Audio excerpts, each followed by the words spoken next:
Assalamu alaikum boys. Hope you all are good and safe at your home. In last class we have started unit number 1, the human body. In last class we learned about the cells, the building unit of living things, tissues and organs. Today we are going to learn about organ system, skeletal system and what is joint. Last class में हमने ये देखा था cell is the building unit of living things. When cells combine they make tissues and when tissues combine they make organs. Now, when organs combine, they make organ system. And what is skeletal system and what is joint? Today we learned that. Now, open your book page number 4. Okay, firstly I'm going to read it. Organ system. Although each organ has a special function, it also works as a part of a group of other organs called organ system. The organ system is a group of organs which work together to do a special job. The digestive system consists of stomach, small and large intestine, and different types of tissues. When cells combine, they make tissues. When tissues combine, they make organs, the stomach. And when the organs combine or grouping with other organs, they make organ system, the digestive system. Okay इस paragraph में boys आपको ये बताया जा रहा है कि हमने लास्ट क्लास में देखा था कि जब सेल्स कंबाइन होते हैं तो वो टिश्यूज़ बनाते हैं और जब टिश्यूज़ कंबाइन होते हैं वो ऑर्गन्स बनाते हैं।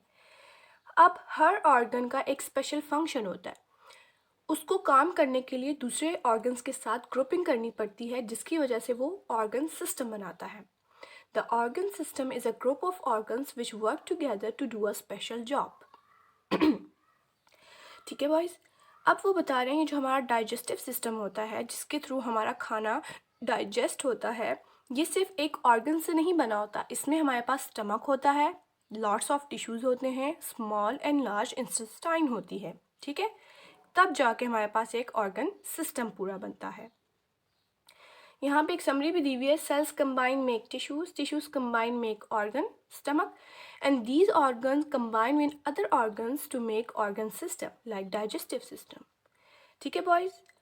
Now we learn about musculoskeletal system, a combination of a skeleton and the muscular system. ठीक है बॉयज़, आपने ये सब कुछ अंडरलाइन भी करना है, दिस इज़ वेरी इंपॉर्टेंट। अब हम आगे स्केलेटल सिस्टम के बारे में पढ़ेंगे। स्केलेटल सिस्टम क्या होता है? स्केलेटन और मस्कुलर सिस्टम का कॉम्बिनेशन होता है, ठीक है। आगे इस पिक्चर में आपको एक छोटी सी समरी दी गई है कि जो हम स्टार्ट से अभी तक पढ़ते आ रहे हैं कि एक सिंगल सेल होता है तो this is the building unit of living things. When cells combine they make tissues and when tissues combine they make organs. When organs going to grouping with other organs they make organ system to do a special work and इससे इन organs के combine होने से पूरा एक organism, पूरी एक body बन जाती है। ये ह्यूमन बॉडी ऐसे बनी है, सेल्स के कंबाइन होने से टिश्यूज़ बने, टिश्यूज़ के कंबाइन होने से ऑर्गन्स बने, ऑर्गन्स के कंबाइन होने से ऑर्गन सिस्टम बना, ऑर्गन सिस्टम्स के कंबाइन होने से पूरा ऑर्गेनिज्म यानी पूरी बॉडी बन गई। ठीक है boys? Okay boys, now come to the page number 5, the skeletal system. What is skeletal system? अब हम इसको देखते हैं। Okay, now look at your books. Think what it would be like if there were no bones in our body. You would not be able to walk, run, sit, stand, play football and cricket or make any movement. Boys, if there is no bones in our body, we are just a piece of meat. अगर हमारी body में bones ना हो तो हम ना तो move कर सकते हैं, ना हम स्टैंड कर सकते हैं, ना सिट कर सकते हैं और ना ही हम कोई मूवमेंट कर सकते हैं। We are just the piece of a meat, ठीक है।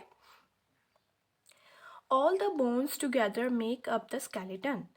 ये जितनी भी बोन्स हैं हमारी बॉडी में, ये सब बोन्स कंबाइन होके एक स्केलेटन बनाती हैं, हमारी बॉडी की शेप बनाती हैं। ये जो हमारी बॉडी की शेप है ये स्केलेटन में आती है, ठीक है। It is present in all animals that have backbone. It is a framework of the bones that were helps to. ये जितने भी एनिमल्स, कुछ एनिमल्स के अंदर बैकबोन नहीं होती, लेकिन तमाम ह्यूमन बींग्स में और कुछ एनिमल्स में बैकबोन होती है। जिन जिन एनिमल्स में और ह्यूमन बींग्स में बैकबोन होती है उसमें स्केलेटल सिस्टम प्रेजेंट होता है, ठीक है बॉयज़। अब ये स्केलेटल सिस्टम क्यों ज़रूरी है और ये हमें क्या चीज़ प्रोवाइड करता है?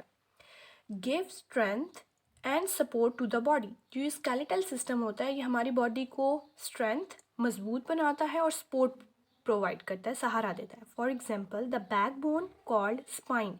जो हमारी बॉडी में ये बैक बोन होती है इसको स्पाइन बोलते हैं। और spine help us to stand straight. अगर हमारी बॉडी में बैक बोन ना हो तो ना तो हम सो सकते हैं, ना हम लेट सकते हैं, ना हम स्ट्रेट खड़े हो सकते हैं। ठीक है boys. Frame the shape of your body. Skeletal system हमारी बॉडी को एक स्पेसिफिक शेप प्रोवाइड करता है। Protects very important and soft internal organs. For example the skull. Skull हमारी जो ये दिमाग की खोपड़ी होती है इसको स्कल बोलते हैं। Protects the brain. स्कल जो होता है, ये जो खोपड़ी है, ये हमारे ब्रेन को की हिफाजत करती है। While the rib cage protect the lungs and heart. और ये जो रिब्स होती है ना, यहाँ हमारे बिल्कुल यहाँ पे रिब्स आपको नज़र आएंगी, आगे मैं आपको पिक्चर में दिखाऊंगी। ये हमारे जो बॉडी में लंग्स हैं और जो हमारा हार्ट है इसकी हिफाजत करती हैं। तो स्केलेटल सिस्टम इसलिए भी इम्पॉर्टेंट होता है। Move the body. और अगर हमारी बॉडीज़ में बोन ना हो तो हम मूवमेंट नहीं कर सकते, तो ये स्केलेटल सिस्टम हमें मूव करने में भी हेल्प आउट करता है। Okay, this is the picture of skeleton. देख लें, स्केलेटल सिस्टम की पिक्चर है। स्कल, यहाँ पे हमारा ब्रेन स्कल के अंदर प्रोटेक्ट हो रहा होता है। These are called ribs cage. यहाँ पे हमारा हार्ट और लंग्स प्रेजेंट होते हैं जो कि रिब केज जो होते हैं वो इसकी प्रोटेक्शन कर रहे होते हैं। स्पाइनल कॉर्ड, ये हमारी बैकबोन को स्पाइनल कॉर्ड या स्पाइन कहा जाता है। ठीक है boys, this is the skeletal system. Okay, now what the skeletal system is made of. अब हम देखेंगे कि जो हमारा स्केलेटल सिस्टम है वो किसके कंबाइन होने से मिलके बना होता है।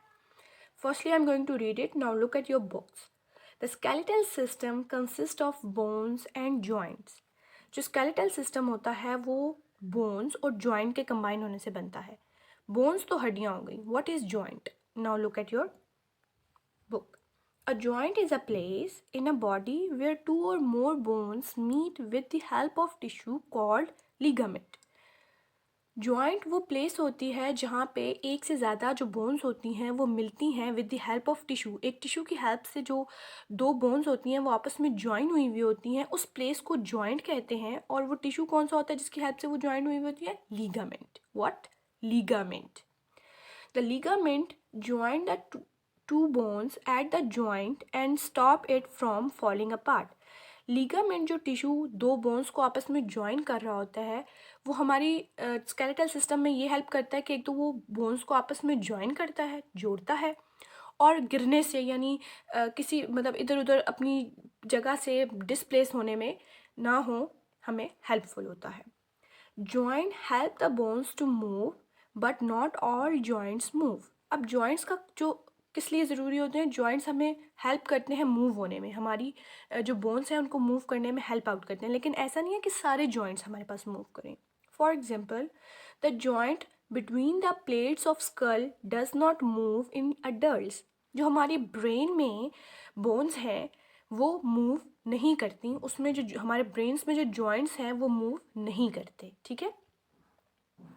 Some joints move in all directions. लेकिन कुछ जॉइंट्स ऐसे हैं जो हर डायरेक्शन में मूव करते हैं, such as the joint in our shoulder and one is in our hip. ये जो हमारे शोल्डर्स में और हमारे हिप्स में जॉइंट प्रेजेंट होते हैं ये ऑल डायरेक्शंस में मूव करते हैं। Such joint are called ball and socket joint. ये हमारे शोल्डर में यहाँ पे प्रेजेंट होता है और ये हमारे हिप्स में। ठीक है, ये हिप जॉइंट है, ये शोल्डर जॉइंट है, और इन दोनों जॉइंट जो ऑल डायरेक्शंस में मूव करते हैं इनको बॉल एंड सॉकेट जॉइंट कहा जाता है। ठीक है boys. Some joints move only in one direction. कुछ जॉइंट ऐसे होते हैं जो सिर्फ एक डायरेक्शंस में मूव करते हैं, कुछ जॉइंट बिल्कुल मूव नहीं करते, कुछ जॉइंट सारी डायरेक्शंस में मूव करते हैं, कुछ जॉइंट सिर्फ वन डायरेक्शन में मूव करते हैं। Like the joint in the कीन एंड एल्बो। ये जो हमारी कोहनी है और जो हमारा घुटना है उसमें जो बोन्स हैं वो सिर्फ वन डायरेक्शन में, जो जॉइंट्स हैं वो वन डायरेक्शंस में मूव करते हैं। You can not move them in opposite direction. ये सिर्फ एक ही डायरेक्शन में मूव करते हैं, ऑपोजिट डायरेक्शंस पे मूव नहीं करते। Such type of joints are called hinge joint. जो जॉइंट्स एक ही डायरेक्शंस में मूव करते हैं इनको हाइंड जॉइंट्स कहा जाता है। ये एल्बो में और कीन में प्रेजेंट होते हैं। ठीक है boys? Okay boys, now sharp your pencil and open your separate sheets. Firstly, you have to draw the margins on both sides. Write the date, write the day, write the classwork. Today you are going to attempt first question of this chapter. Question number 1, what are the main functions of skeleton? ये जो हमने अभी topic पढ़ा है skeletal system, skeleton का main function क्या होता है? Answer, the main function of skeletons are, जो skeleton होता है इसका जो मेन फंक्शन होता है, फंक्शन मीन काम, जो इसका मेन काम है वो क्या है? Number 1, it helps in movement, ये हमें मूव करने, चलने फिरने, बैठने, उठने, लेटने में हेल्प आउट करता है। Number 2, it provides shape to the body, skeleton हमारी बॉडी को एक स्पेसिफिक शेप प्रोवाइड करता है। मैंने आपको बताया है अगर हमारी बॉडी में स्केलेटल सिस्टम ना हो तो हमारी तो कोई शेप ही ना हो।